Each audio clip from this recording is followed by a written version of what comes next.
السلام علیکم ورحمۃ اللہ وبرکاتہ۔ ایک نکاح کی تقریب ہے۔ حق مہر کے 5 سے 8 لاکھ مقرر کرنے کی بات ہو رہی ہے اور ساتھ 5 تولے سونا۔ سسر اپنے داماد کو ساتھ والی کرسی پر بلاتا ہے، سرگوشی میں پوچھتا ہے، بیٹا آپ کتنا مہر آسانی سے دے سکتے ہیں؟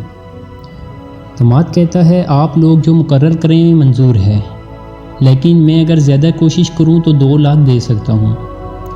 سسر نکاح خواہ کو کہتا ہے، مہر 1 لاکھ ہوگا۔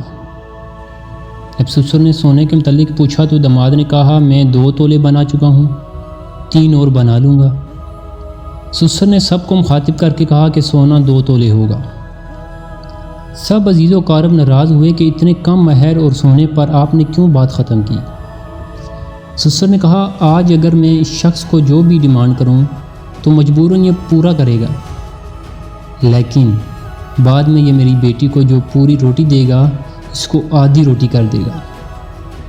وجہ یہ ہے کہ لوگوں سے قرضے لے کر یہ ڈیمانڈ پوری کر رہا ہوگا۔ میں چاہتا ہوں کہ میری بیٹی بعد میں آرام اور خوشی سے رہے۔ اس شادی کے 15 سال ہو گئے۔ وہ داماد اپنی بیوی کا خیال رکھتا تھا اور سسر کی خود سے زیادہ عزت کرتا تھا۔ یہ کوئٹہ کا واقعہ ہے۔